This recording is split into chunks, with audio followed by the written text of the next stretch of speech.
Ok, muy buenas tardes a todos.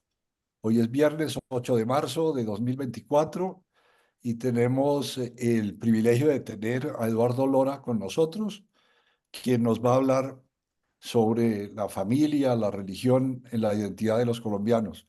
Eduardo, bienvenido y adelante. Bueno, pues Armando, muchas gracias y gracias a todos los que están aquí por venir a oír de estas locuras de las que voy a hablar hoy. La razón por la que voy a hablar de estas locuras es porque estoy escribiendo un libro sobre cómo somos los colombianos. Yo todavía no tengo el título definitivo de ese libro, pero no sé, puede ser algo así como En busca de la identidad de los colombianos o cómo son los colombianos o algo de ese estilo. Entonces, este es un libro que va a ser básicamente un libro descriptivo, factual, eh, quizás sugiriendo temas de discusión en algunos temas, pero que no tiene pretensión de hacer un diagnóstico del país ni de las áreas de política, ni pretende resolver problemas, ni proponer política, nada de ese estilo. Es muy factual, casi diríamos que es como un ejercicio de periodismo con una buena dosis de estadísticas. Es esencialmente lo que yo quiero hacer. Y ustedes pues obviamente se preguntarán, bueno, pero ¿por qué un economista eh, como yo se va a poner a escribir un libro de esta naturaleza que no es sobre economía? Estrictamente este libro no es sobre economía, sino sobre pues, identidades y temas de este estilo. Y la razón es que pues realmente yo me he dado cuenta, yo soy muy curioso con las estadísticas que produce el DANE, que producen otras entidades, y me doy cuenta de la riqueza del material estadístico que se produce en Colombia y sobre Colombia, porque mucho de eso es producido fuera del país. Es una cosa fantástica.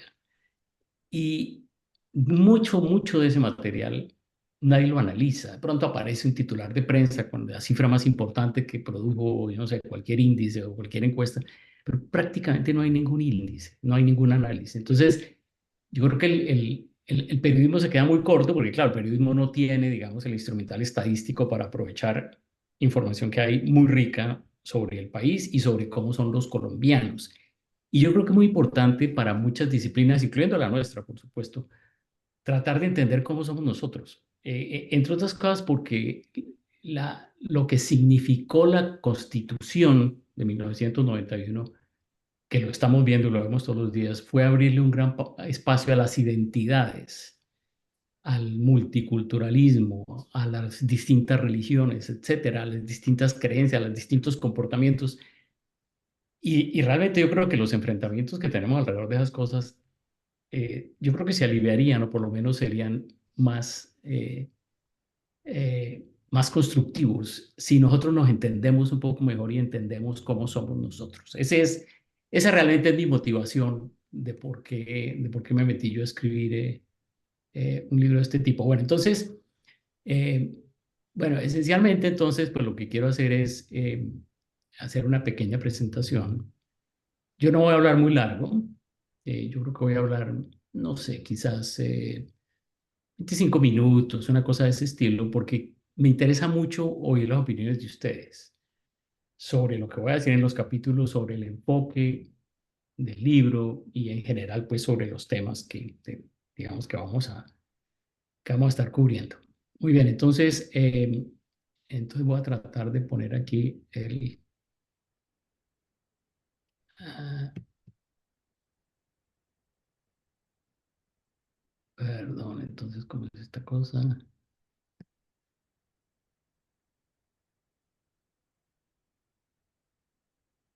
Share screen, ok, muy bien, entonces share, y aquí me voy a poner en esta cosa, y aquí voy a poner en la presentación. ¿Me están viendo entonces ahí la Sí, presentación? sí, ya. Ok, estupendo, bueno. Entonces, bueno, he titulado la presentación ¿Cómo son los colombianos? No le puse el título sexy que un poco nos inventamos ahí con Armando y Marta de la, la, la familia y la religión y la identidad de los colombianos. Le he puesto el título más largo para poder decirles de qué trata el libro. Los capítulos que creo que voy a estar cubriendo son todos estos que hay aquí. Los que he puesto a la izquierda son los capítulos, digamos, que son sobre dimensiones que aplican a todos los colombianos. Y entonces, pues yo voy a estar hablando hoy de la familia y la religión, que son como el capítulo es de los primeros capítulos.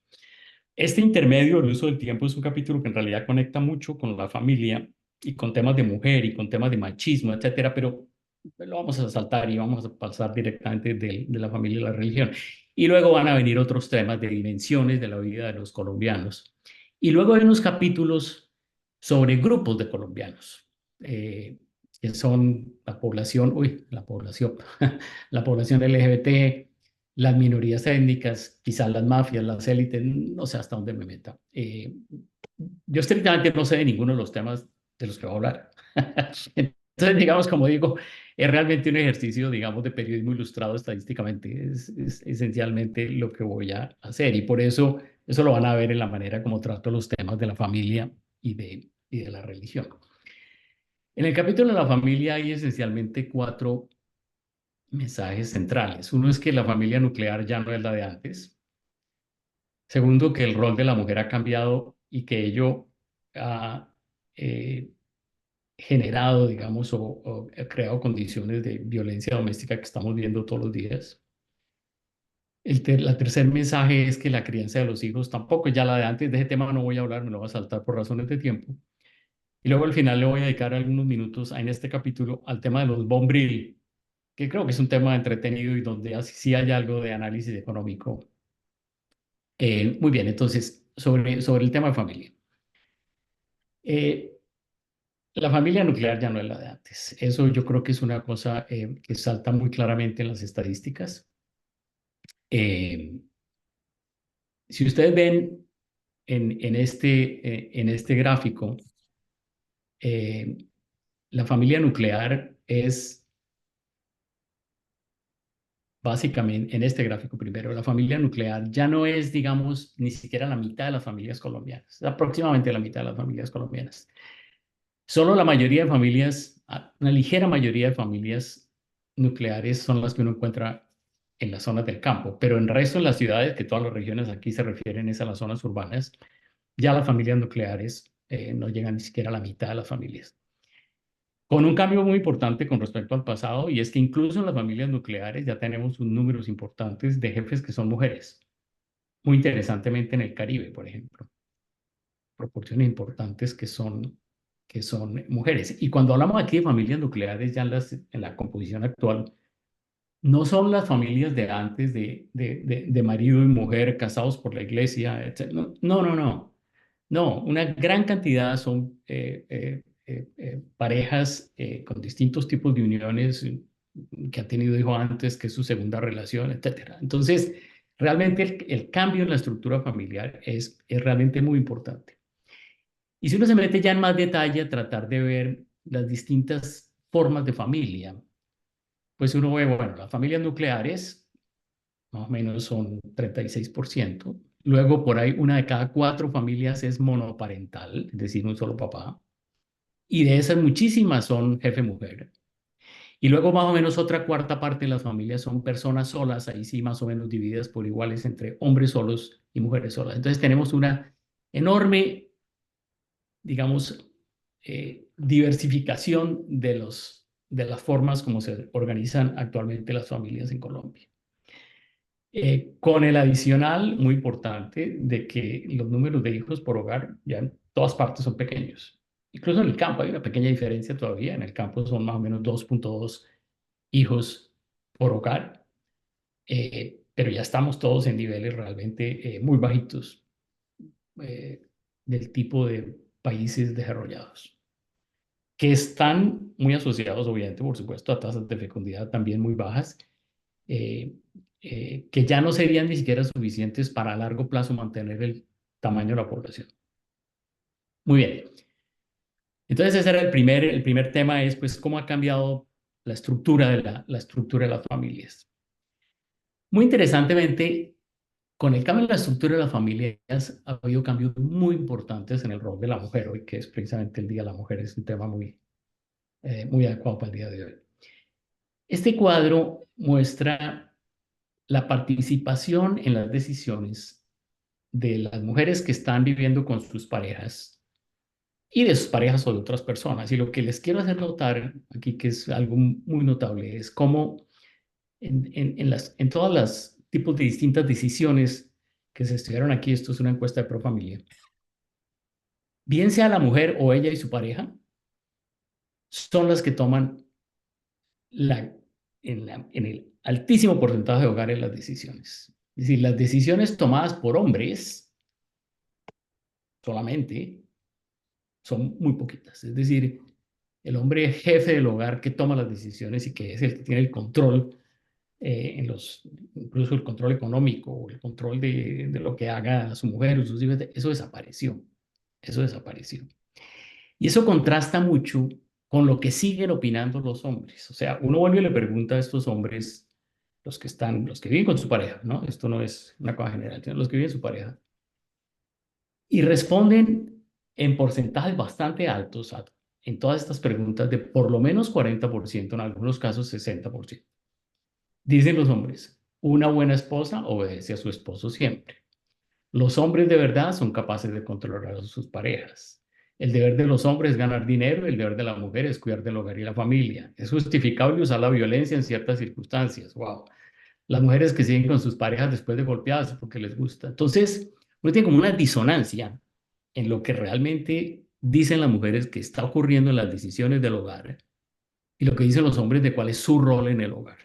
Y esto, según los trabajos de antropólogos, etcétera, que, que pude consultar para tratar de entender esta especie de esquizofrenia, pues es lo que está en la base de la violencia de los hombres contra las mujeres, esencialmente. Es decir, es una pérdida del rol de la posición dominante del hombre en la familia, que lleva pues a estas estadísticas que se muestran aquí.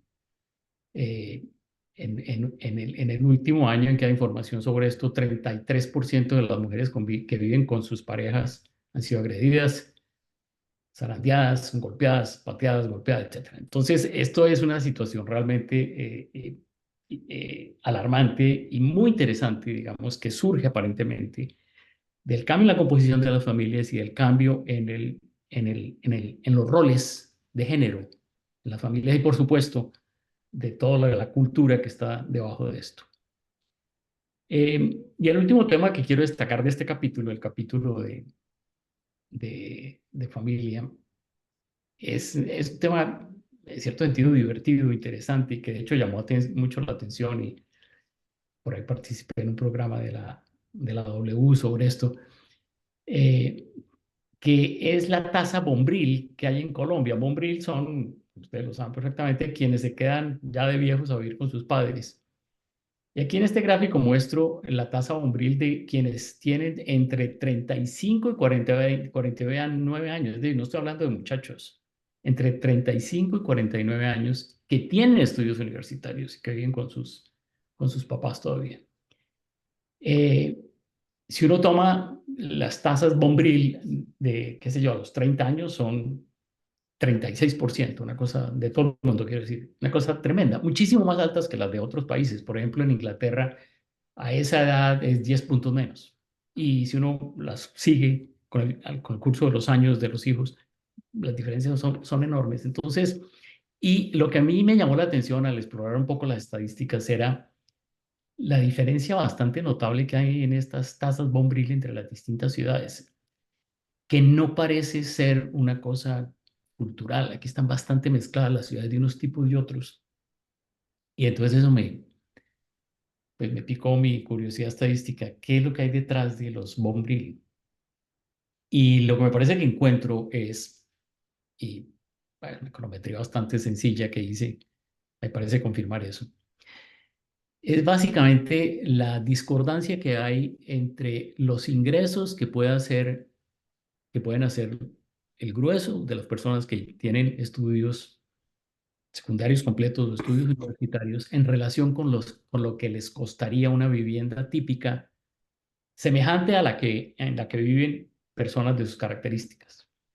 Es decir, la tasa bombril, el hecho de que los adultos ya y viejos incluso se queden con sus papás, es esa brecha que hay entre la capacidad de conseguir ingresos suficientes para pagar una vivienda.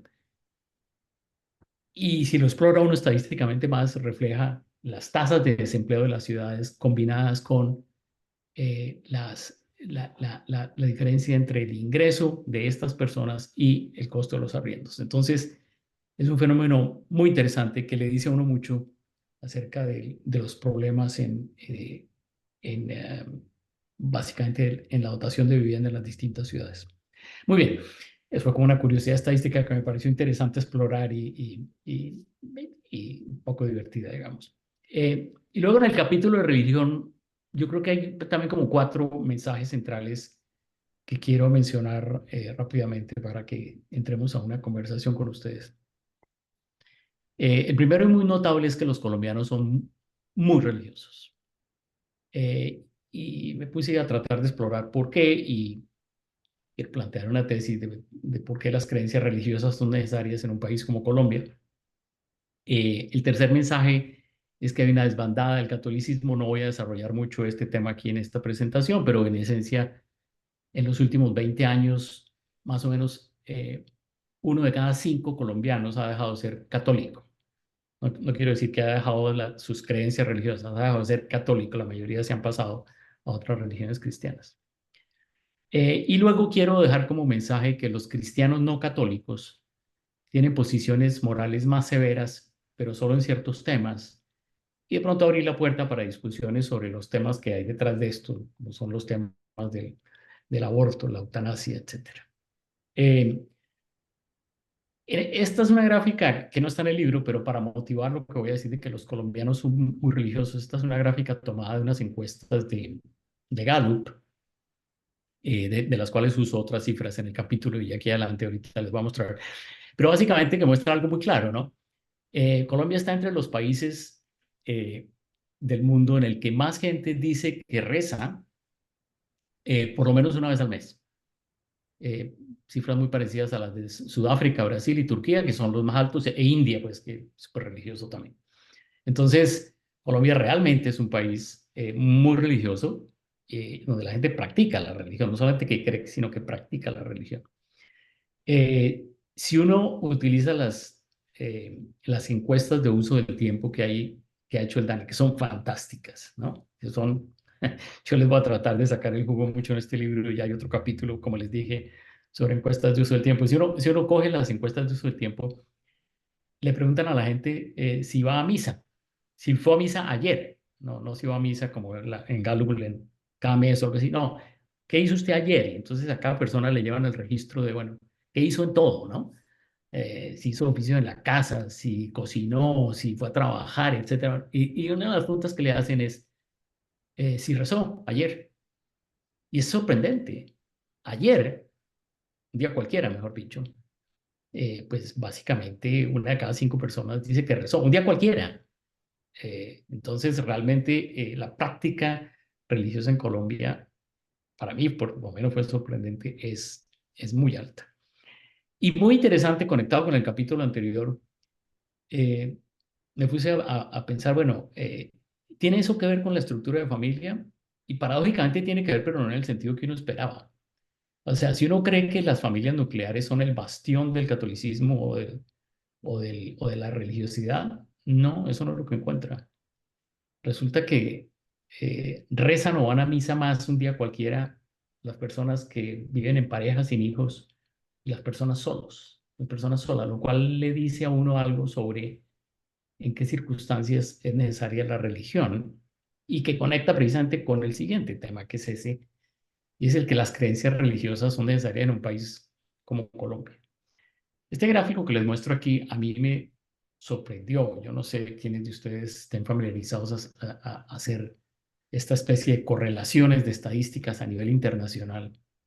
Y uno prácticamente nunca encuentra una correlación de este poder, de esta potencia, una correlación altísima entre a mayor concentración del ingreso, mayor índice de creencias religiosas. Claro, como aquí tenía que mezclar países que tienen religiones muy distintas, lo que hice fue tomar una medida sintética de creencias religiosas y espirituales en general, y basado en las encuestas de Gallup precisamente, que son magníficas, y ver cómo se relacionaba con la distribución de ingresos es una cosa impresionante, la correlación de estas dos cosas.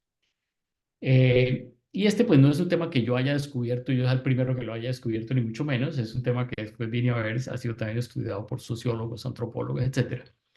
Básicamente la manera como se explica esta fuertísima correlación es que las creencias religiosas en países desiguales se explican por el hecho de que ofrecen consuelo frente a la inestabilidad económica, la inseguridad, las desigualdades entre las personas.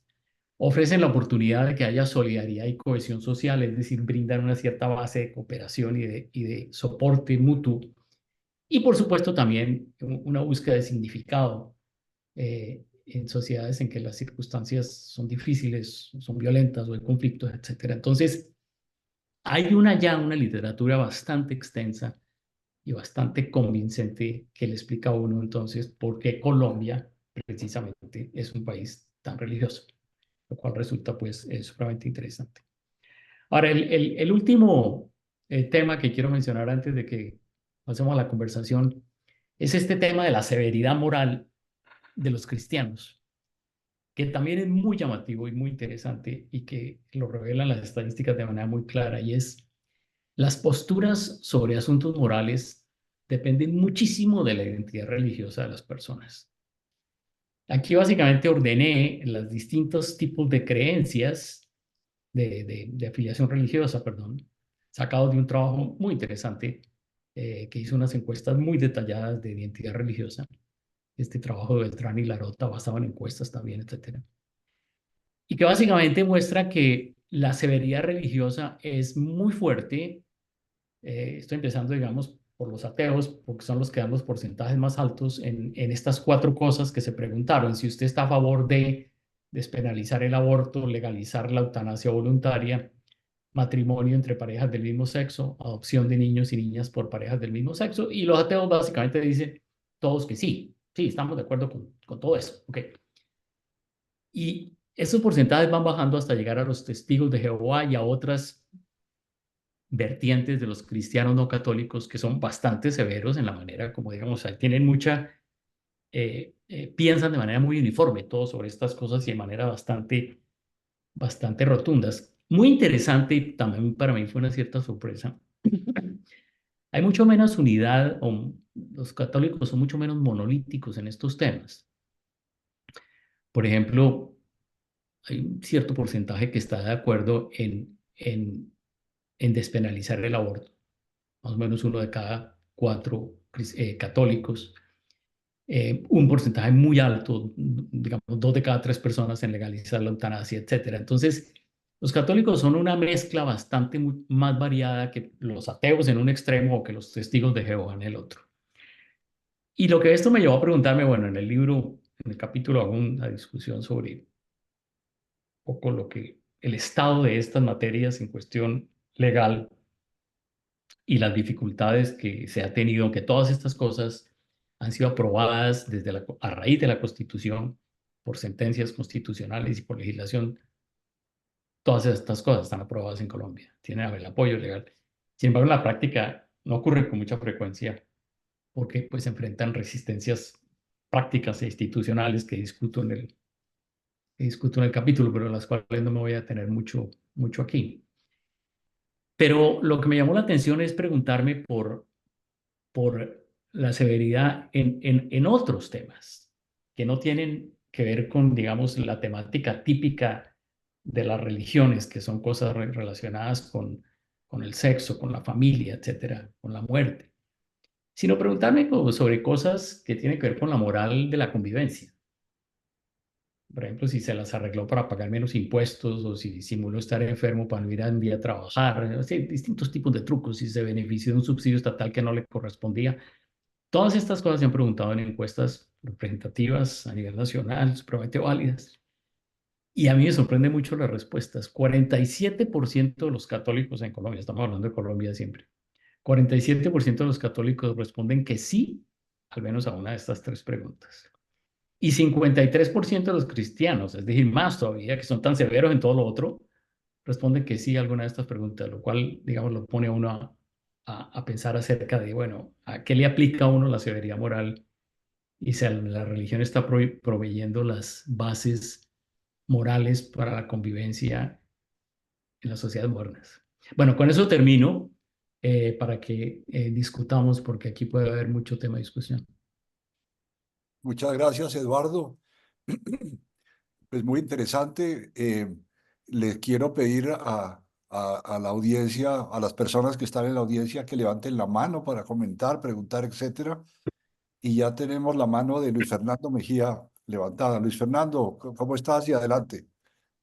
Hola Armando, ¿qué tal? Muchas gracias Eduardo por esta presentación, muchos temas muy interesantes que seguro van a suscitar áreas de investigación que no se han explorado, así que felicitaciones por ese trabajo y estaremos muy atentos a la publicación de tu libro.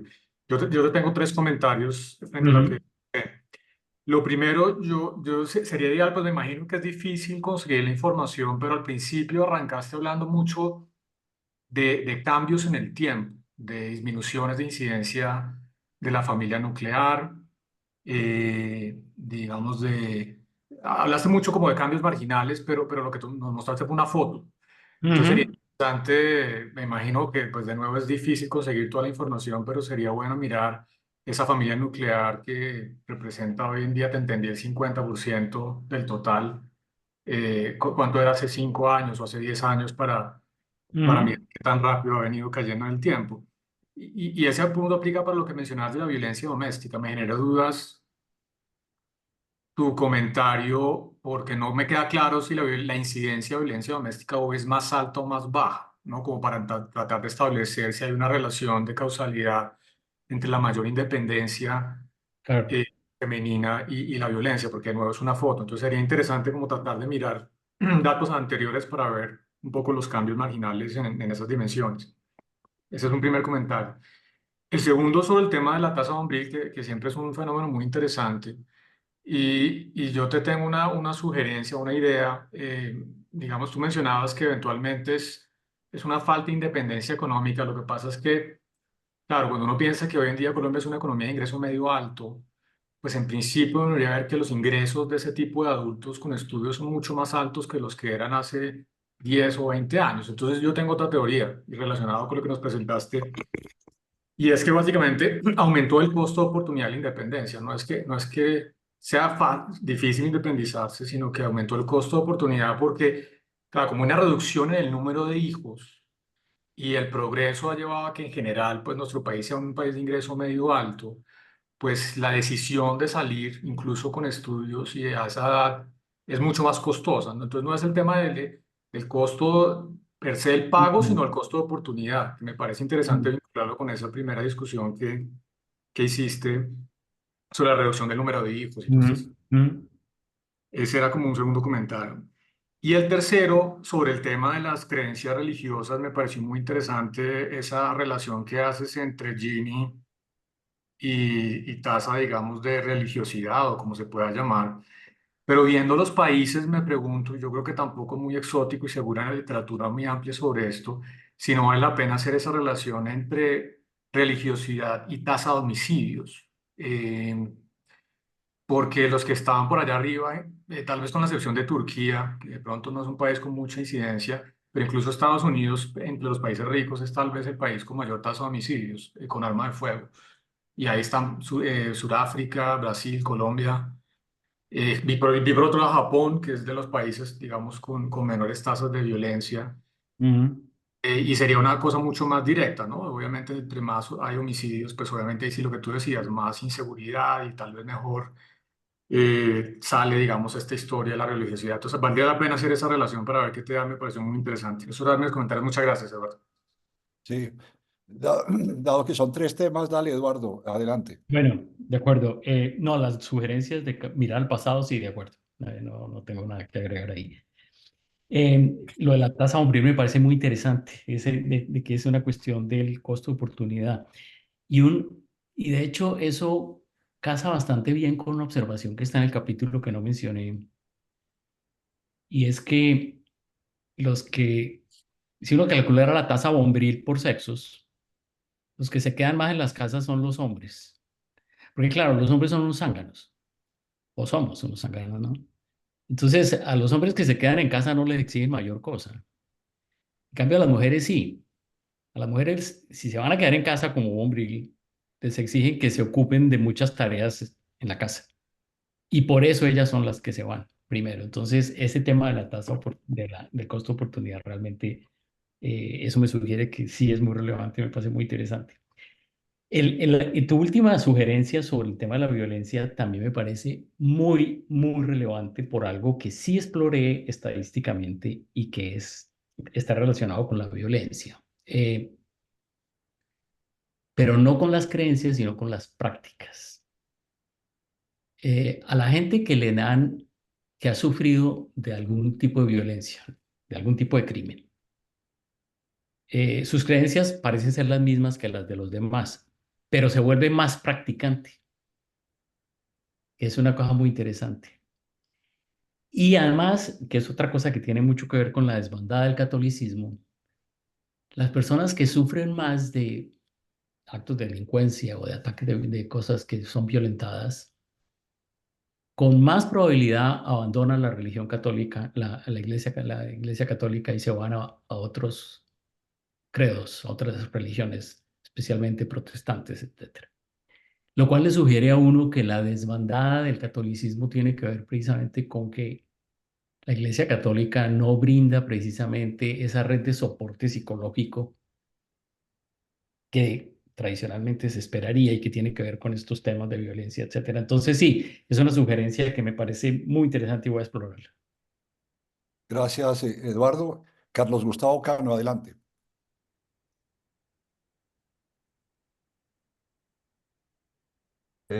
Gracias, Armando. Eduardo, apasionante ese tema manejado desde el punto de vista de un economista tan riguroso como eres tú. Yo quiero simplemente preguntar lo siguiente o dejarte en el oído lo siguiente. Hablando del aborto, eh, ¿es posible medir el impacto psicológico del aborto en las mujeres? Yo no conozco métricas sobre eso. Eh, yo soy un convencido de que la vida empieza con la concepción, pues, y eso no es un precepto religioso, sino biológico.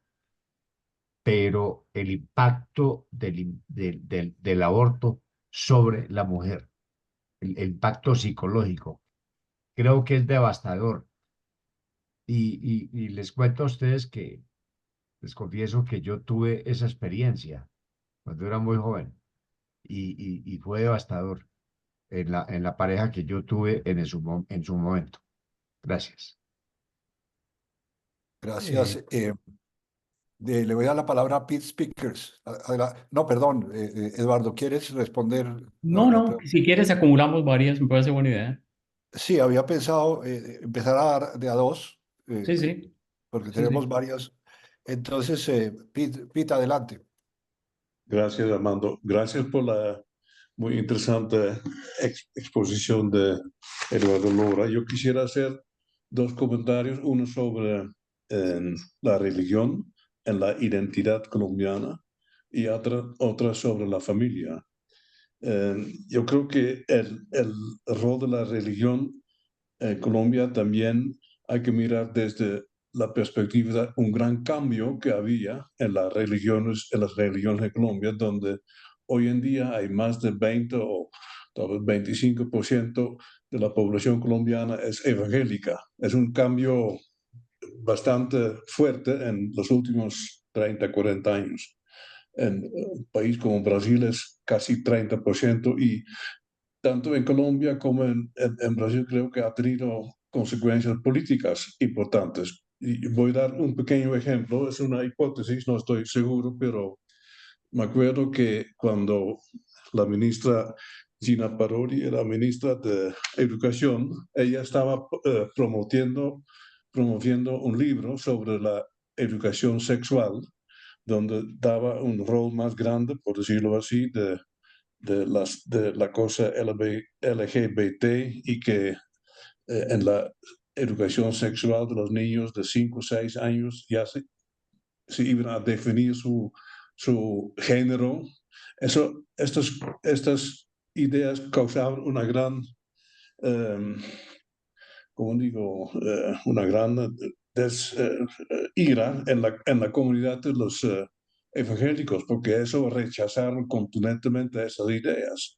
Y yo creo que ellos también se juntaron a otras ideas, no necesariamente religiosas, pero políticas del uribismo.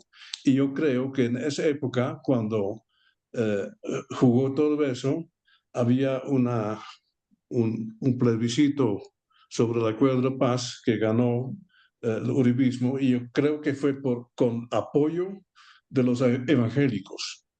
Ujú.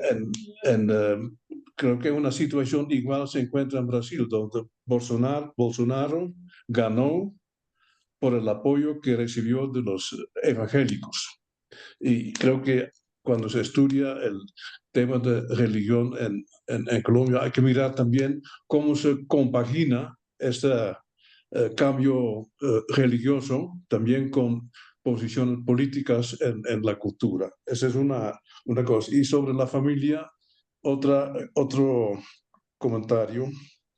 Yo siempre me he sorprendido lo importante que es nombrado la familia colombiana como célula de la sociedad, y también como la familia colombiana quiere estar juntas. Y cuando uno compara la situación de la familia extensa con el nivel de desarrollo económico a nivel mundial, se encuentra, eso hemos hecho un estudio con María Mercedes hace varios años sobre la relación entre la familia extensa y el nivel económico, el PIB por año. Es una relación casi tan fuerte como Eduardo mostró entre desigualdad y el Gini y la religiosidad.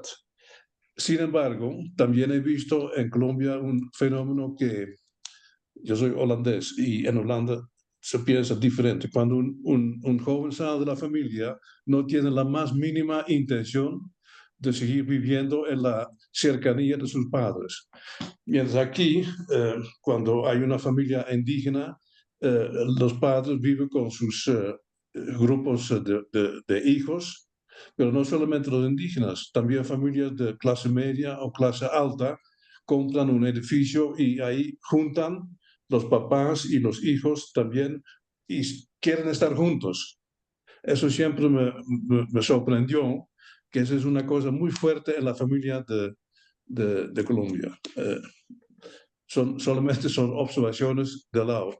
Y otra cosa que quiero decir, Eduardo, que yo leí hace muchos años este libro que se llama Familia y Cultura en Colombia, de la antropóloga Virginia Gutiérrez de Pineda, y de verdad ella hace una tipología de familias colombianas, 4 complejos, dice: la de la costa, andina, antioqueña, santanderiana, y hace unos análisis muy interesantes en las relaciones entre la tipología familiar y la economía y la religión también. Entonces, no solamente el estudio merece el análisis estadísticas, pero también como estudios de tipo antropológico, creo que también logran dar alguna comprensión de esos 2 fenómenos tan importantes. Gracias.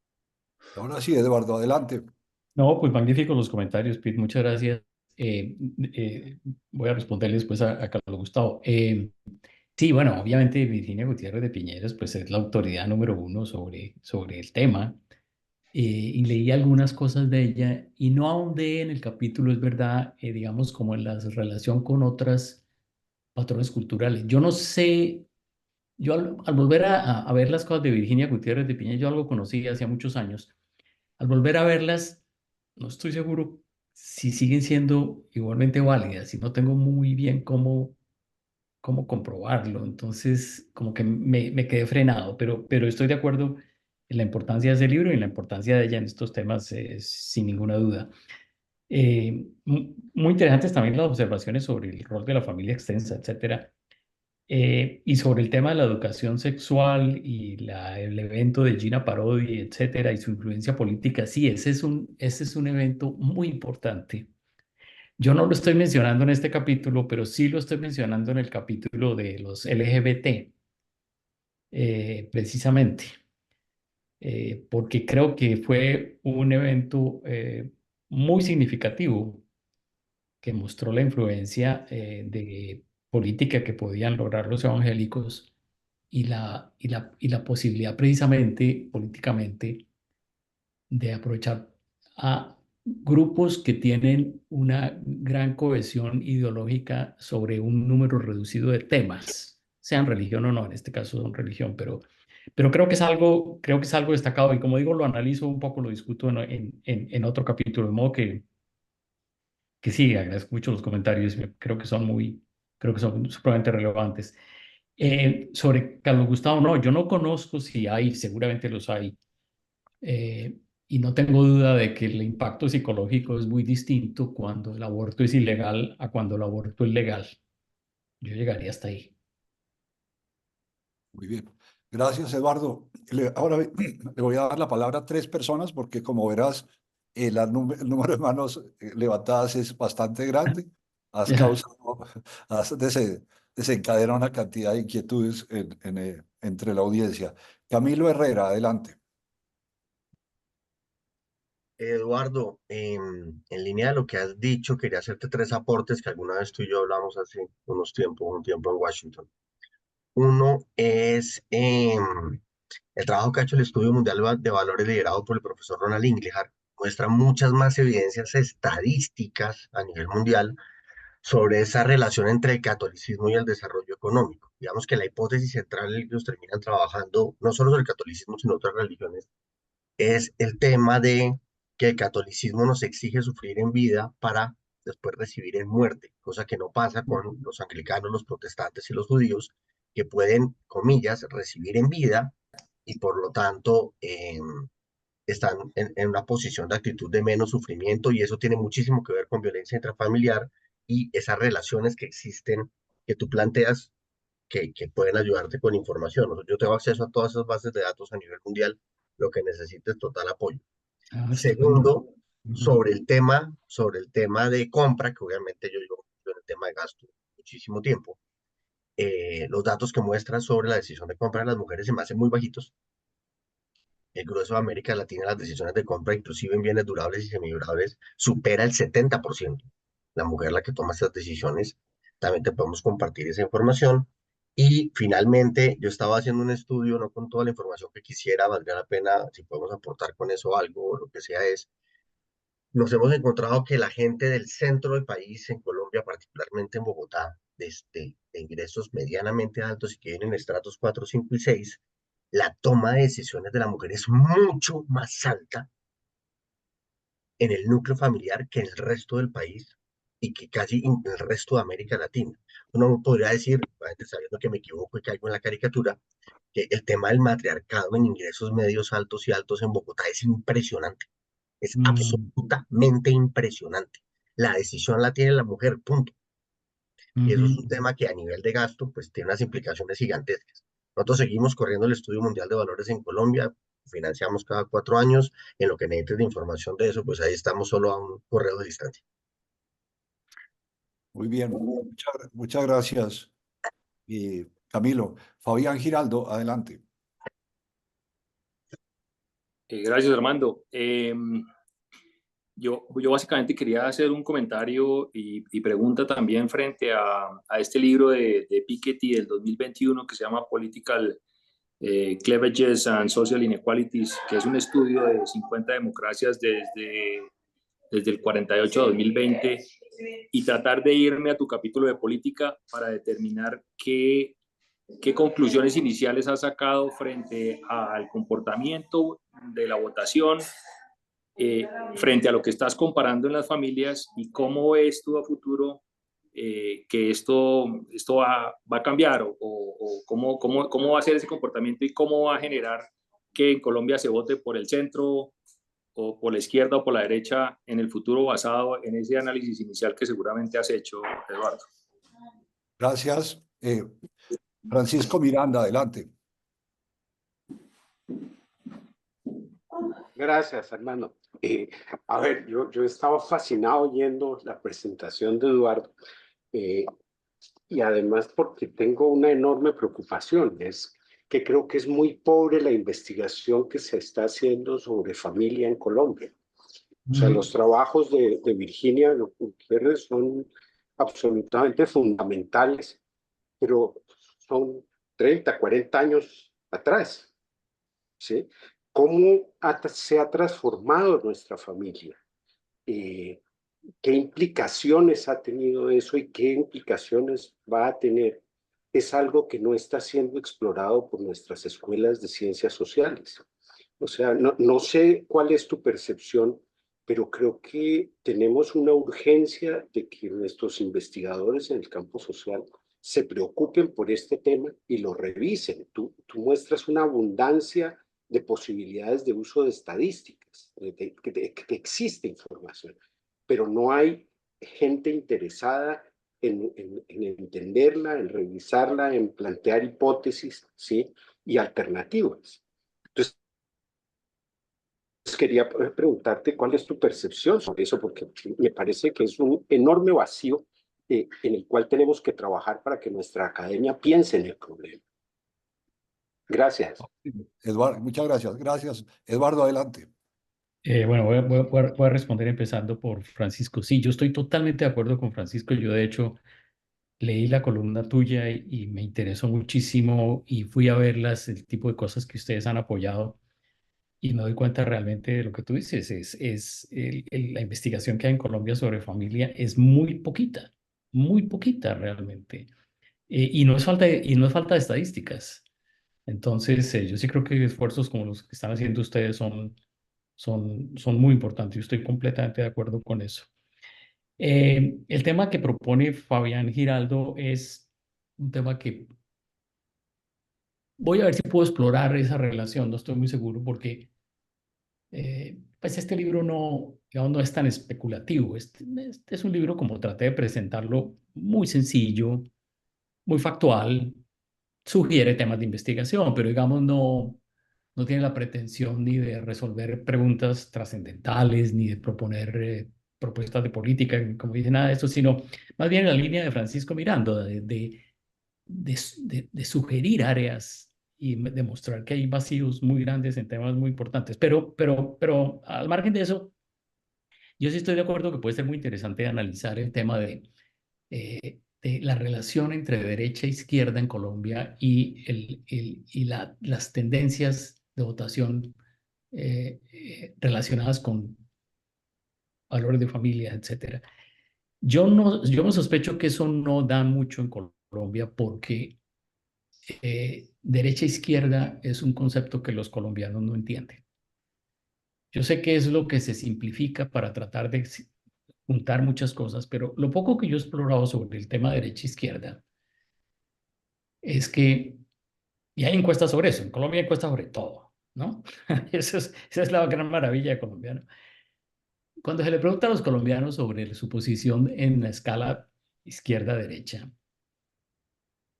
más o menos el 30% o el 25%, si no recuerdo mal, dice que no sabe.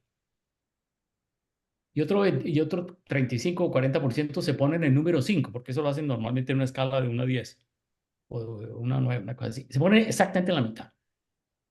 Lo cual a mí me hace sospechar mucho porque la forma que tiene esa distribución no tiene nada de normal. Y luego hay una punta en el 1 y otra punta en el 9 o el 10. Eso no tiene nada de normal. Hicieron la correlación con todas las variables que uno sabe o presumen relacionadas con izquierda-derecha. No hay ninguna correlación. Son correlaciones bajísimas. Hay un estudio por ahí de alguien cuyo nombre no recuerdo. Y no hay ninguna correlación. Entonces, esa simplificación que nosotros hacemos y que tenemos en la cabeza de cómo es izquierda y derecha, yo tengo la sospecha de que eso en la cabeza de los colombianos no saben muy bien qué quiere decir. Esa sería mi reacción, pero igual lo voy a explorar. Y a Camilo, pues gracias por la oferta de la información del Estudio Mundial de Valores. Encantado. Encantado con todas las sugerencias que me haces de tratar de incorporarlas. Muchas gracias. Muy bien, gracias, Eduardo. Ahora otro grupo de 3 personas que comienza con Rudy Holmes. Rudy, adelante. Gracias, Eduardo. Muy interesante tu propósito. Yo siempre me he preguntado esas cosas y no tenía muchas, fuera de ese trabajo que Camilo referenció. Entiendo que María Mercedes estuvo involucrada también en algo, o en ese o en algo parecido. María Mercedes Cuellar.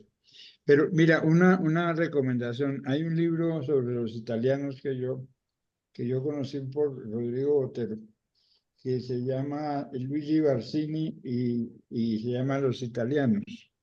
Y es un libro maravilloso y tal vez te ayude a pensar cómo hacer tu libro. Eso es una recomendación. Qué Una bueno. pregunta, en la pregunta esa segunda que tú hiciste sobre la actitud no ante la moralidad sexual, que era la primera, sino la moralidad, digamos, económica y legal. ¿Qué dicen los ateos? Porque yo recuerdo que en un libro de Mauricio Villegas, no sé en cuál, él resalta que los ateos son mucho mejor personas que los religiosos. Y me llama la atención si aquí le preguntaron a los ateos esas mismas preguntas. Pues no solamente ponen los católicos y los evangélicos. Claro. Gracias, Rudy. No, un Carolina. momento, me falta uno. Perdón, Rudy, que te Es corté. que en lo otro que pienso que vale la pena mirar lo de los asesinatos, porque a mí me llamó la atención lo de la religiosidad correlacionada con la distribución del ingreso y si además correlaciona con los asesinatos es que están usando la religión como excusa, ¿no? Es decir, que uno siempre se recuerda de que los ricos no van al cielo, etcétera, que son las fórmulas del catolicismo para hacer tolerable la mala distribución del ingreso. Y me imagino que algo parecido podría pensarse en el caso de los homicidios. Bueno, ya. Gracias. Rudy, mil gracias. Ahora sí, Carolina Soto. Gracias, Armando. Buenas tardes a todos y Eduardo, felicitaciones por este libro distinto, como mencionas, tan interesante en todos sus temas.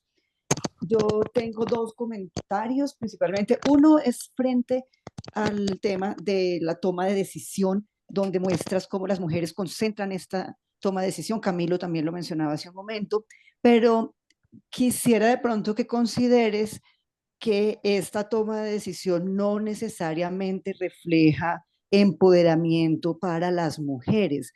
Muchas veces lo que refleja es una carga adicional a las mujeres. Sí, ellas son las que tienen que, no es porque, ay, como estoy de empoderada, como decido qué servicio de salud tenemos, qué vamos a comprar, qué vamos a comer. No, es que no hay nadie más que lo haga, le toca esa carga muchas veces a la mujer.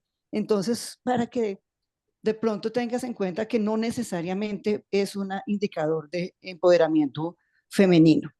Segundo, quería mencionarte que hoy estuve en un foro de mujer en la Contraloría y estaba la secretaria de Hacienda de Bogotá y mencionó unos datos interesantes que de pronto puedes considerar también en tu análisis sobre la propiedad de los predios y de los vehículos. Y en el caso del predial, por ejemplo, ella destacaba que las mujeres son el 40% de las propietarias de esos predios, mientras los hombres son el 28% y en conjunto el saldo, el 32%. Pero entonces fíjate, tan interesante cómo esa propiedad se concentra en las mujeres. En caso de vehículos es lo contrario. Este sí no me acuerdo, no anoté el dato, pero la mayoría de los vehículos están a cargo, son de hombres, muy poquito de mujeres y mixtos. Ese era un segundo comentario. El tercero, y se me ocurrió un tercero, oyéndolos ahorita, y es, no sé si vas a abordar algo de la participación de mujeres en política. Hoy también estaba en el seminario la gobernadora del Chocó, que me pareció una mujer admirable, no solamente muy bella, pero admirable, estructuradísima, clarísima, haciendo mucho énfasis en la necesidad de abrir esos espacios. Ellos, por ejemplo, en Chocó, decía ella, entienden la ley de cuotas como el cupo de la mujer, o sea, que no podían aspirar más de una mujer a una terna para un partido porque la cuota era de 30%. Entonces también como el tema de las mujeres en política era un último punto que quería mencionar. Eso es todo. Muchas gracias, Carolina. Andrés Velasco, adelante. Armando, gracias, Eduardo.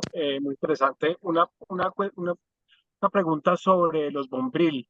¿No habrá dos tipos de hogares en esos Bombril, teniendo esas edades desde 25 hasta 49, 50 años?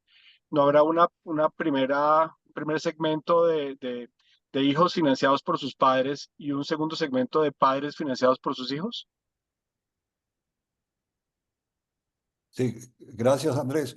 Sobre eso, antes de darte la palabra, Eduardo, yo he visto el tema, muchos comentarios sobre el tema en España, y allá lo asocian muchísimo a las crisis, y ellos se refieren a la crisis del 2008 y a la crisis de la pandemia, que cuando el desempleo subió a niveles astronómicos, pues muchos muchachos no pudieron conseguir trabajo y después con otro shock, pues ya tienen 40, 45 años y simplemente las dos crisis los sacaron del mercado de trabajo. No sé, simplemente es una referencia muy común en la literatura, en los comentarios económicos en España. Ahora sí, Eduardo, adelante. Sí, voy a empezar otra vez por el revés. Sí, interesante, interesante ese tema. Es posible. Y como digo, hay muchas hipótesis que no voy a explorar demasiado porque no, el espacio no me lo da, pero creo que las dos sugerencias, la de Armando y la que está haciendo Andrés, sí, son interesantes. No tendría nada más que decir sobre eso. Las sugerencias de Carolina me parecen todas muy buenas y yo creo que algunas de estas cosas van a estar en otros capítulos. En estos dos capítulos aparece la mujer, pero también va a aparecer obviamente mucho en el capítulo de política.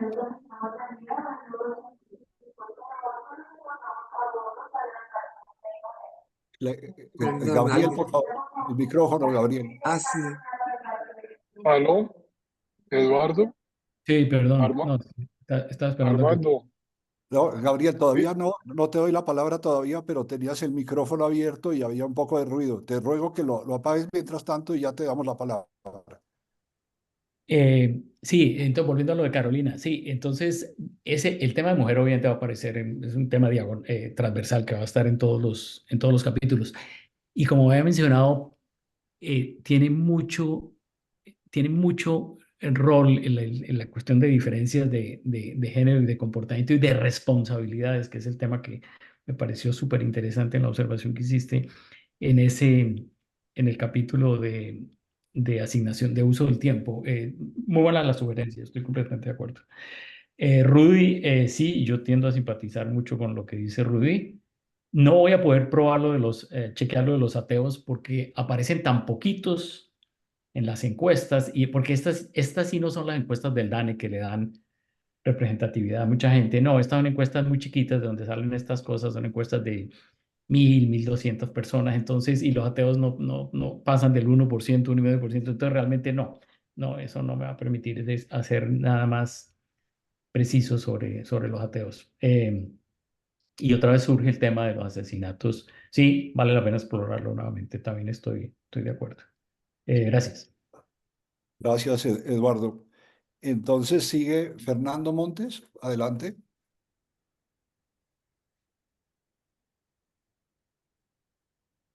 El micrófono, Fernando, estás sin micrófono.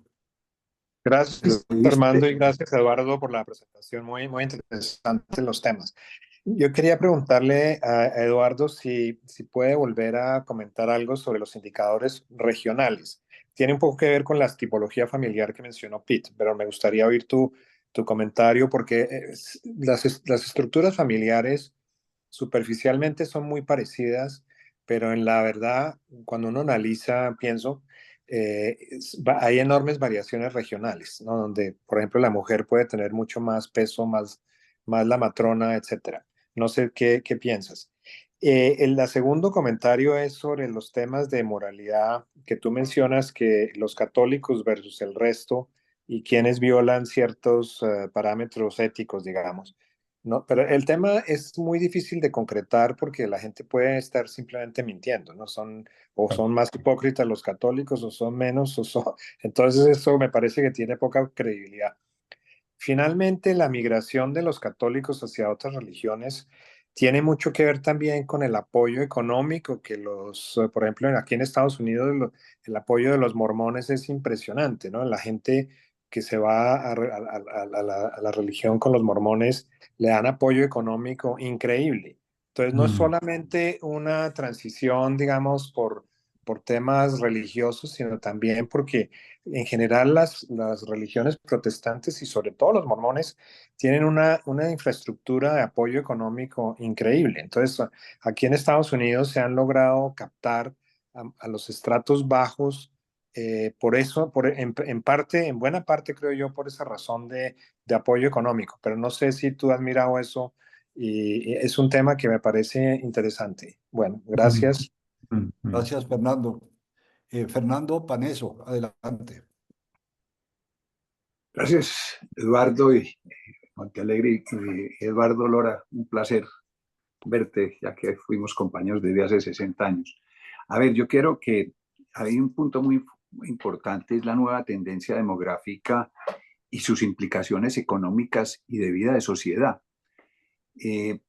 Por un trabajo que estoy haciendo, recorrí, llamemos de la 72 hacia el norte, el tema de los apartamentos hoy de 25 y 30 metros. Por detrás de los héroes, por ejemplo, están haciendo 4 torres de 27 pisos, que son más de 1000 apartamentos de 25 metros. En la Castellana hay varios proyectos de 25 metros, en la 80, en la 15 entre 90 y 92, al frente de Boulevard Niza, y todos estos apartamentos con una demanda muy grande. Eso implica que los constructores han analizado la tendencia demográfica y las familias unipersonales es la nueva tendencia. Y eso que implica, primero, económicamente, tienes en la parte de la construcción unas incidencias bastante importantes. Y segundo, en la vida comunitaria, porque en esos apartamentos de 25 metros, pues no hay nada. Entonces, tienen las cosas comunales de lavandería, de coworking, de restaurantes. Entonces, esto va a cambiar un poco la forma de vida de esas personas porque van a tener que vivir obligatoriamente en comunidad. Entonces, yo creo que, Eduardo, ahí hay un punto muy importante, esa tendencia demográfica nueva de familias, ya que entre otras son unipersonales, pero sí tienen otro ser, que es la mascota, que también tiene otras implicaciones muy grandes en la vida de los colombianos. Hace 10 años en un centro comercial no te dejaban entrar una mascota. Hoy, Eduardo, si no te dejan entrar la mascota, tú no entras. No es sino verlo. Es un análisis también muy interesante que tienes que reflejarlo hoy en cómo viven los colombianos. La mascota se volvió un tema fundamental en un núcleo familiar, ya sea la pareja o la persona sola. En un centro comercial hoy, el almacén de mascotas es un buen negocio. Hace unos años no lo era. Entonces, todo esto también tiene unas implicaciones muy grandes, Eduardo, hasta la manera de, algo anecdótico, pero en estos días, si paras en un centro comercial y haces una encuesta, el 80% de la gente tiene tenis. Hoy, por ejemplo, la función de lustrabotas entró en claro declive. Son formas de la sociedad hoy de cambiar sus costumbres, hasta en el vestuario, en el atuendo. Si uno mira una foto de hace 60 años, en la Plaza de Bolívar todos eran de sombrero y paraguas. Hoy no tiene nadie ni sombrero ni paraguas. Entonces, todo este tipo de cosas tan aparentemente nimias tienen importancia en un trabajo como el tuyo de cómo la sociedad colombiana va evolucionando en todo sentido. Y qué gusto verte, Eduardo. Gracias. Muchas gracias, Fernando. César Tamayo tenía la mano levantada. Quería preguntarle si todavía quiere hacer una pregunta o pasamos al siguiente. César Tamayo. ¿Aló? Bueno, Gabriel Sánchez. Ahora sí, Gabriel, adelante.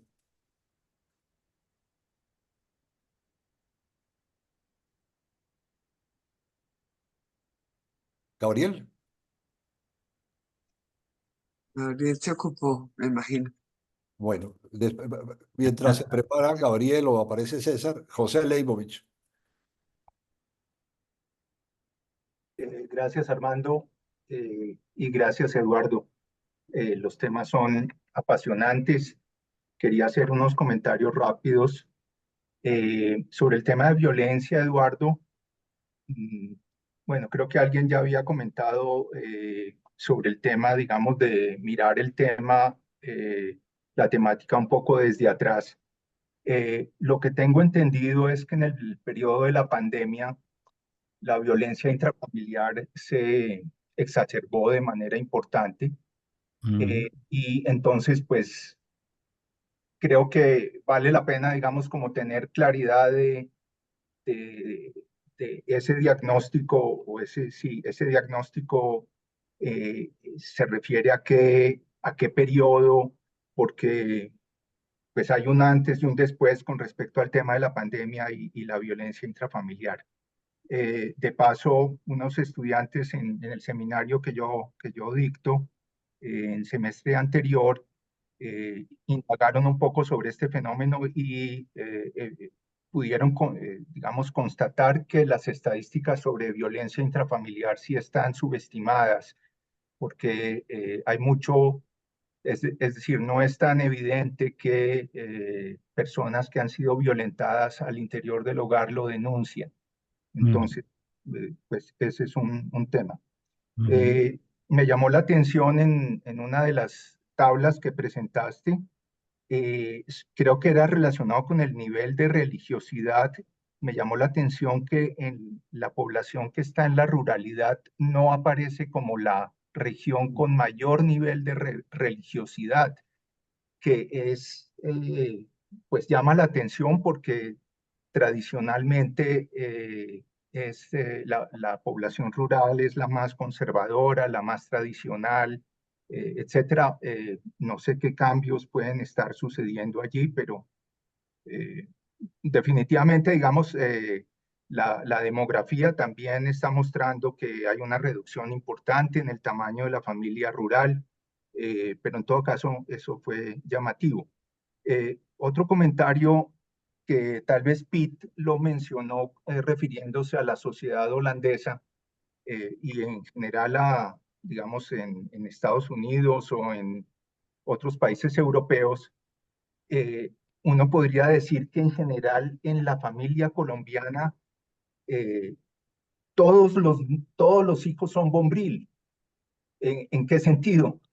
Digamos, es una definición más amplia de bombril porque no, en estas otras sociedades, los muchachos cuando terminan el high school, la gran mayoría ya no viven, ya no van a vivir más con sus padres porque se van a estudiar a otros lados, etcétera.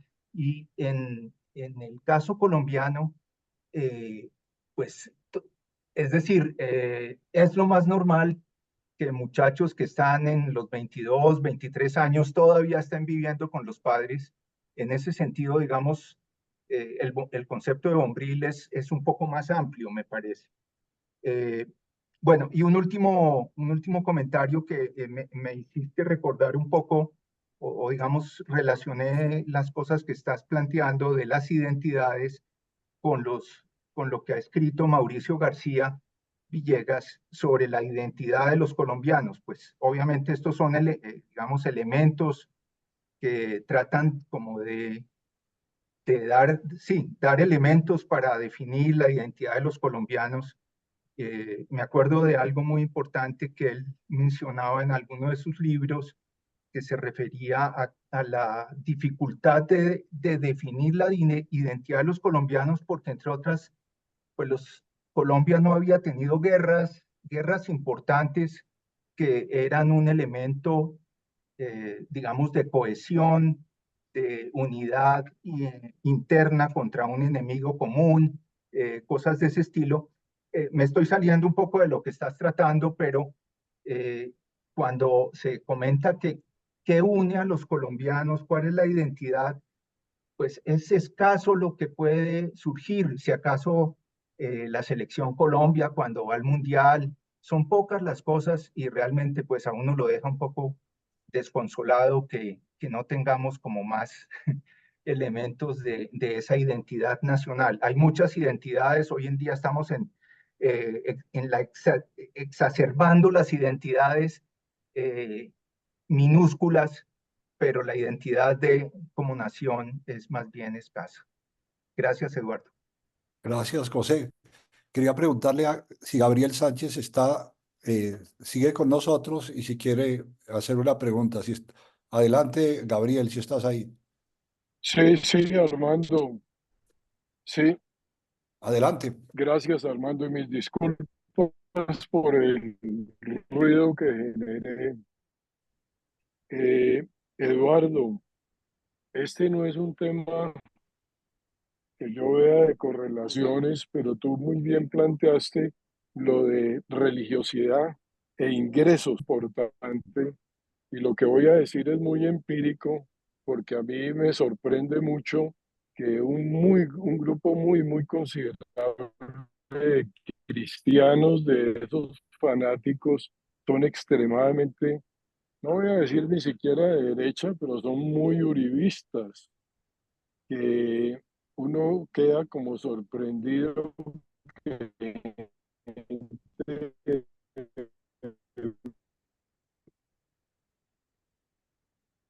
Me cayó la llamada, Gabriel. Gabriel.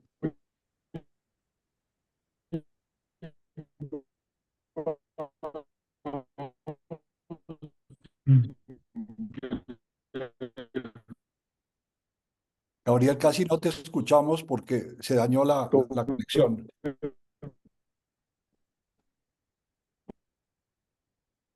Sí. Eduardo, ¿por qué no retomas el tema? Ya te doy la palabra para responderle a las personas y lo de Gabriel, lo que alcanzamos a escuchar, que es tu comentario sobre la relación entre los cristianos fundamentalistas y el uribismo, si le entendimos bien. Adelante, Eduardo. Sí, empezando por ahí, pues yo creo que la relación viene porque pues esos fueron, digamos, valores que trató no sé si de aprovechar o de utilizar o son los propios Uribe y fue muy efectivo en eso. O sea, decía, él supo identificar qué cosas unen precisamente, como decía, a ciertos grupos religiosos y aprovecharlos políticamente. Y esa pues no es una invención de Uribe, esa ha sido la misma naturaleza de por qué se pueden movilizar esos grupos, precisamente porque son muy monolíticos en algunos temas muy restringidos y que pueden ser muy visibles. Entonces, son muy apetecibles políticamente esos grupos y les da poder, por supuesto. José planteó muchos temas y ya me ha planteado otros en conversaciones que hemos tenido bilaterales que también le agradezco. Y de hecho aprovecho este momento para agradecerle a otras personas que me han dado comentarios sobre estos y otros capítulos, que no sé si están aquí con nosotros, a Mauricio Rodríguez, a Jaime Millán, a Jorge Humberto Botero, en fin. Y aprovecho para decir que el que quiera que le mande capítulos para leerlos, este u otros, pues bienvenidos, ¿no? Bueno, volviendo a los temas de José. En realidad, sí, el título ese de la identidad de los colombianos, que está como un título tentativo, en realidad es muy engañoso porque sí, yo no estaría buscando eso. En ese sentido, un poquito distinto a lo de Mauricio García. Porque sí, estrictamente no es que yo esté buscando la identidad de los colombianos, sino, digamos, las dimensiones de las múltiples identidades sociales que todos tenemos. Todos tenemos numerosas identidades, ¿no? Étnicas, de religión, de tipo de familia, de dónde somos, en fin, lo que sea. De si yo fui compañero de Fernando Paneso o no, en fin, todos tenemos identidades infinitas. Entonces, y la cuestión es precisamente tratar de mostrar cómo esas distintas entidades, esas distintas identidades tienen que hablarse entre sí y tenerse en cuenta en las relaciones interpersonales y en la manera como entendemos a los demás. Creo que eso es el punto central, pero en fin. Sobre los Bombril, lamentablemente yo no encontré, yo no sé si la hay, pero yo estuve buscando mucho a ver si había estadísticas para otros países para poder analizar temas como el que sugirió José. Y la única estadística que encontré fue la de Inglaterra y una de Inglaterra y Gales, donde se podía hacer comparaciones. De modo que sí, el tema que sugiere José es cierto, porque digamos, la forma de ser bombril en Colombia no es la misma forma que de ser bombril en otros países. El tema de la violencia en la pandemia, sí, creo que tiene razón, José, porque creo que estas estadísticas son precisamente, creo que se recogieron justamente en la pandemia. Y eso sí debe tener efecto, efectivamente. Entonces, y que se está subestimando, sí, las que provienen de denuncias son súper, sí, totalmente subestimadas.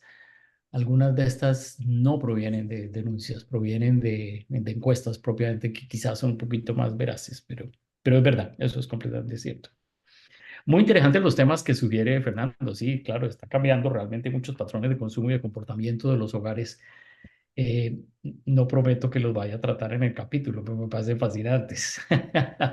Porque realmente hay muchísimas cosas, pero no, sí, no creo que en estos capítulos me quepan estos temas. Fernando sugirió algunos temas.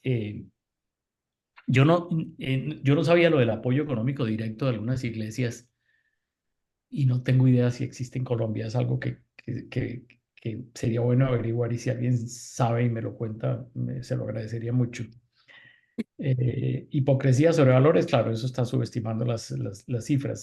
Seguramente es mucho peor que eso. O sea, si hay laxitud moral en lo que encontramos en las encuestas, pues es de ahí para arriba, obviamente, porque la gente no va a decir que hay trampa, ¿no? Eh, eh, Muy bien, sin haberla hecho. Las diferencias regionales, Fernando, algo exploré y la verdad yo no encontré, y por eso también me quedé un poquito como frenado con los temas que me sugerían pues los trabajos de Virginia Gutiérrez de Piñeres, porque por lo menos en las estadísticas como yo las vi, no hay diferencias muy importantes en las estructuras familiares, eh, ni en el otro capítulo en los patrones de uso del tiempo. Hay algunas pequeñas cosas que creo que estoy mencionando en el texto, pero yo también esperaba encontrar cosas más grandes. Me parece que en realidad no las hay. En realidad mi sorpresa ha sido más bien al revés. De hecho, ya escribí un capítulo en el que hablo mucho de los campesinos y los campesinos en las ciudades, que se identifican como campesinos, pero vienen en las ciudades. Y yo pensaba que iban a ser bichos distintos, que se comportaban distinto y que tenían organizaciones familiares distintas y que tenían patrones de consumo distintos. No, todos son igualitos a los que no son campesinos y tienen sus mismas características. Entonces, no sé, puede ser que o que las estadísticas no lo están reflejando o que se han diluido esas diferencias regionales que antes veíamos. Es, eh, es posible. No sabría decir nada más sobre eso. Eh, el punto de Andrés Velasco es muy interesante, sí, que puede haber ocurrido que, bueno, primero eso de que los padres financian a sus hijos, eso lo puedo chequear, es verdad. De eso sí tengo información, a ver si es cierto. Me sospecho que no, pero eso sí puedo chequearlo con las encuestas de hogar, eso no tengo problema y es un buen punto para chequear. Eh, la marca que dejan las crisis, que es el punto que se ha mencionado, sí, eso es muy factible que sea efectivamente así. Bueno, no sé, creo que ya he respondido todas las preguntas que ven en esta ronda. Muy bien, gracias, Eduardo. Tenemos por ahora dos manos levantadas. Ok. Primero, Santiago Montenegro. Adelante, Santiago. Gracias, Armando, y felicitaciones, Eduardo, muy interesante todos estos temas que estás tratando. No sé si te entendí bien al comienzo, pero dijiste que digamos, tu pretensión no es tratar muy directamente las implicaciones económicas o macroeconómicas o de crecimiento de todas estas variables, pero yo sí creo que hay unas que son más evidentes y que vale la pena enfatizarlas. Y la más obvia de todas es el tamaño de la familia en general y en particular el número de hijos, el número de hijos. Em, hace, hace 70 años las mujeres tenían en promedio más de 7 hijos, ¿no? Hoy estamos en 1.7 la tasa de fertilidad. Y esta es una tendencia mundial, ¿no? Una tendencia mundial. En Italia está 1.3. En China es mucho más bajo. Y entonces esto tiene unas implicaciones tremendas, ¿no? Para todo y en particular para la seguridad social, ¿no? Hace 70 años en Colombia había más de 11 trabajadores activos por cada adulto mayor. Hoy hay 5. A mediados de siglo serán 2. A final de siglo será solo 1. Y si diferenciamos entre trabajador formal o informal, en realidad hoy no tenemos 5, sino solo 2, ¿no? Solo 2. Esto un poco lo que quiere decir es que estamos perdiendo el bono demográfico. Muy pronto la población de Colombia no solo va a ser crecientemente de adultos mayores, ¿no? Sino que va a empezar a caer, como está ya cayendo la población de otros países. El ejemplo más notorio es China. En China, de 1.400 millones de habitantes, se está proyectando para final de siglo entre 600 y 800. Es el tamaño de la población a la cual va a caer China, ¿no? Y entonces las implicaciones de esto sobre la seguridad social y el financiamiento de la seguridad social en general y en particular en pensiones es realmente dramático, ¿no? Entonces yo, digamos, como sugerencia, yo creo que, pues, no sé si en tu libro, pero como grupo quizás debamos hablar mucho más de estos temas, porque mucha gente dice que no, el gran tema del siglo XXI no es solo el calentamiento global, es la transición demográfica, tan brutal, ¿no? Que eso es casi tan o más importante que el tema del calentamiento global. Gracias, Santiago. Alberto Carrasquilla, adelante. Gracias, Armando, y muchísimas gracias a Eduardo por la presentación y ansiosamente esperamos la publicación del libro para aprender. Yo tengo dos comentarios sobre los temas, no estrictamente de familia y religión, pero sí de la arquitectura del libro. La primera es, me parece muy importante un tema de los colombianos y de la manera en que nos juntamos. En otras palabras, al pasar de ser, digamos, hace una generación o máximo 2 generaciones, un país fundamentalmente joven y fundamentalmente rural, a ser hoy día, como decía ahorita Santiago, un país mucho más viejo, mucho más urbano, hay incentivos y hay para hacer asociaciones, para hacer coaliciones, y además hay costos marginalmente decrecientes, es decir, hay economías de escala y costos marginales decrecientes de asociarnos, y sería muy interesante explorar esa dimensión de cómo nos juntábamos hace una generación versus cómo nos estamos juntando para ejercer no solo la religión, sino para ejercer actividad política, para ejercer actividad económica, etcétera, y eso me parece un primer tema. El segundo me parece que es como un elefante en la alcoba, y es el tema de la informalidad.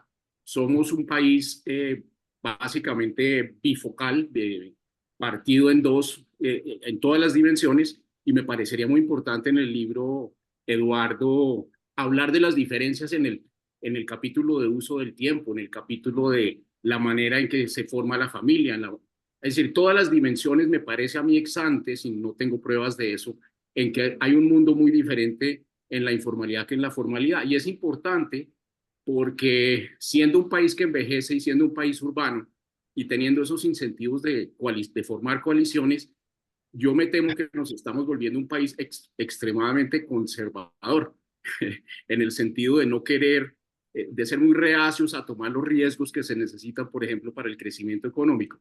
Me parece que esos dos temas son importantes para definirnos, para de pronto empezar a pensar en maneras alternativas de salir adelante con la dotación inicial que tenemos y me parece que enriquecería mucho el debate colombiano tener una discusión de Eduardo sobre esos temas. Muchas gracias y felicitaciones por el libro, Eduardo, y muchísimas gracias por la presentación.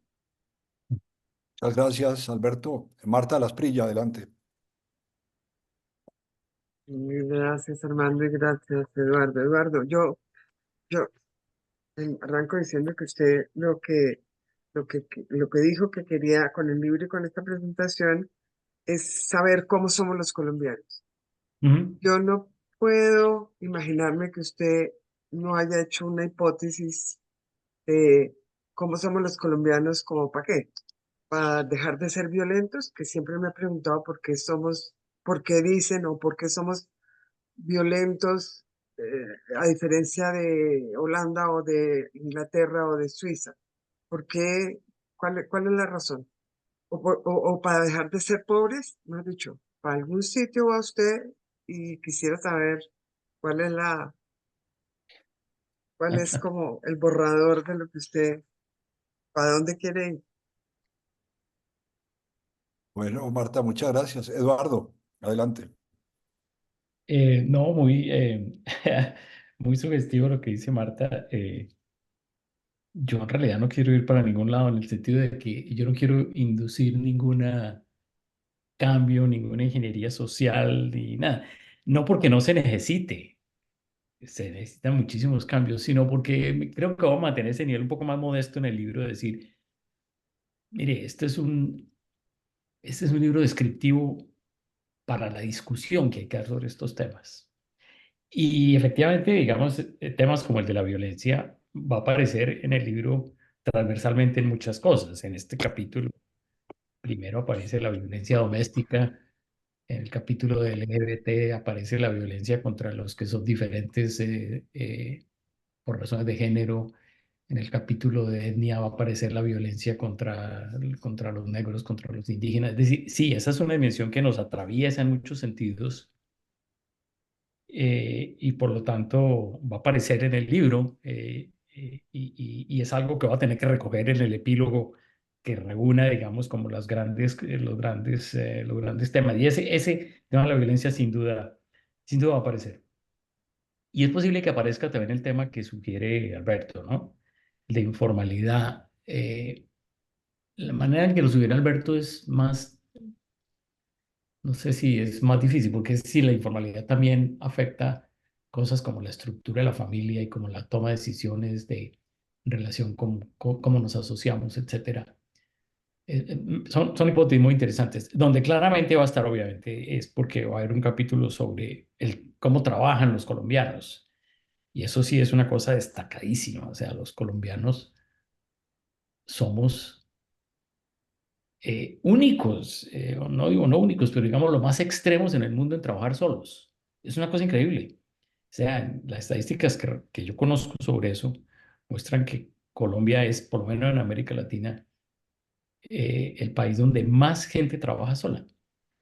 Y es un país donde la gente rota muy rápido de trabajo, cambia y no se compromete con ningún trabajo. Entonces, sí, esos temas van a aparecer y son bastante fundamentales. El tema demográfico, yo me estuve debatiendo mucho, Santiago, si el libro debería empezar con un capítulo de demografía, porque sí, pensé, bueno, hay muchos de estos temas precisamente de cómo está cambiando y va a cambiar la pirámide poblacional, el bono demográfico, etcétera. Y yo estoy totalmente de acuerdo con el diagnóstico básico que hace Santiago, pero creo que deseché el capítulo de demografía, básicamente porque es que en la estructura del libro de cómo son los colombianos, quiero empezar como quiero hacerlo como desde abajo, ¿no? No desde las grandes cifras y la mirada desde arriba que solemos tener los economistas, sino como desde lo que dice la gente, ir construyendo, ¿no? Y de la forma como de dimensiones que son más cercanas para la gente, no porque esto no sea importante.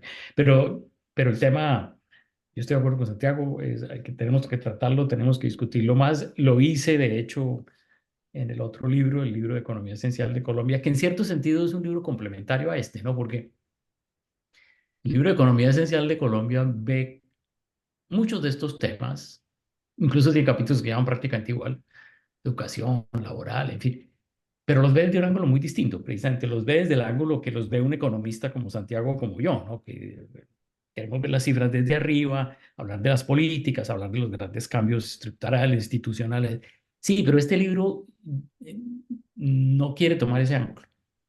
Este libro quiere tomar el ángulo más, yo diría en cierto sentido más modesto, claro, porque yo no conozco en profundidad muchos de los temas que se han hablado ahí, pero digamos también como más básico, como desde cómo son las personas. En fin, esa es como digamos, mi defensa, Santiago. Muy bien, Eduardo. Pues hemos llegado al final porque no tenemos más manos levantadas, Eduardo. Entonces llegó el momento de agradecerte muchísimo.